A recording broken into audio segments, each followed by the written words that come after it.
بسم الله الرحمن الرحیم. سلامونه، هیله ده چې ښه اوسئ، صحتمند اوسئ، روغتیا او سلامتیا په هیله مو. موږ تېره ورځ راغلي وو دغلته له بعضې فامیلونو سره موږ کومک کولو. بیا په هغه وخت کې موږ د 6 فامیلو لپاره امادګي نیولې وه. ما دغه 2 میندې چې راغلې وې بیا موږ ونه شو کولی چې په هغه وخت سره د دې میندو ته د دوی برخه وسپارو. نو هماغه چې نن بیا پیدا کړې، بیا راغلو، شپه ده، ناوخته راورسېدو، لارې بندې وې. مورکۍ، ستا مشکل څه شی دی؟ زما مشکل دا دی زوی چې موږ ډېر کاردار یو او کالي کې 9 نفر یو او کار هم چې کوي نه راځي ته معلوم ده، شهزادي ته هغه معلوم ده او داسې کاردار یو چې کالي کې هم ګرد وړو. نو پرون چې راغلم چې نسته بېرته بیا لاړلم چې لاړلم که خدای په رسول کې اوس کالي کې مې زرچه ده که هېڅ هم درګاه کې هېڅ هم درګاه کې نشته. د افغانان ته 50 روپۍ راته ته یو ښځې مې په هغې شوم ازاد ویلا سره مستي خوراغو دا ډوډۍ لاړه او خدای که وایم هېڅ یې نه. یو هلک راته 100 روپۍ راکړي، بیا راغله ما ته مې 2 منه وړوکړه، هغه مې راوړم. زه خدای مهربانه ده، خدای خو مالسته ده. ستا فامیل کې څو کسه دي؟ موږ فامیل 9 نفره یو او څو نفره کار کوي؟ یو زوی مې کار کوي، هغه هم شته ده یا نشته ده، هم کار کېږي یا نه کېږي. او ته کونډه یې مورې؟ هو زه کونډه یم. څو کاله کېږي چې کونډه شوې؟ خدای مې د غاړه بنده کړي او 12 14 کاله به کېږي. او خاوند یې په څه شي وفات شو؟ زه خاوند مې په شهید په څه شي کې؟ خو که شهید شو کابل کې شهید شو، موږ ته نه راووتو دی مړ. مورکۍ، ستا مشکل څه شی دی؟ زما دا مشکل دی چې خاوند مې 2 کاله وشو چې دی یې شو ویشت. دا یې شو ویشتو؟ او نمسي ما چې په شیخ مصري کې وو، عظیمه موټر وو سرخود کې، هغه یتیمان هم راته پاتې شو. بس اوس د زګ سر پراته یو. څه د خپل یتیمان شول؟ څه د زامن زوی د زوی هغه مې دا 2 یتیمان شو. دا 2 د مسیحیان عظیمه کال وشو.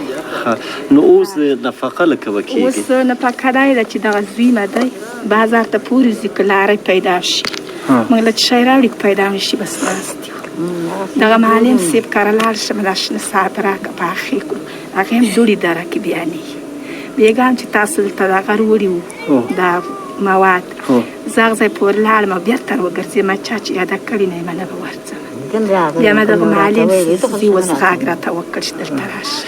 نه، ما خو وکتل چې تاسې راغلی او بېرته تش لاس چې کله ستنېږي نو د یو مور په صفت ستا درد زه محسوسولی شم، ځکه ته د خپلو مسیو له خاطره، خپل د بچیو یتیمانو له خاطره راغلی، بیا چې بېرته تش لاس ستنېږي. ما بیا داسې وویله چې دا مواد نورو پاره وړی او زه به ځانه کې ورچوم.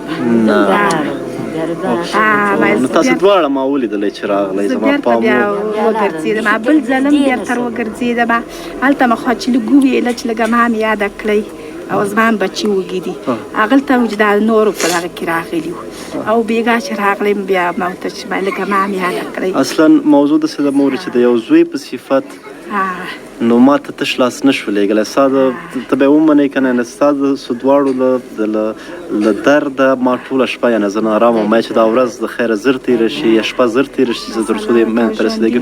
یو څه اندازه مواد هم تاسو ته راوړي مورکۍ، موږ به یې تاسو ته وسپارو. هغه د چا چې دي یاسر په نوم یو ورور دی، د هغې ته به په دعاګانو کې د هغه او د هغې ملګري دي، نو دعاګانو کې به یې یاد ساتئ. صحیح دی؟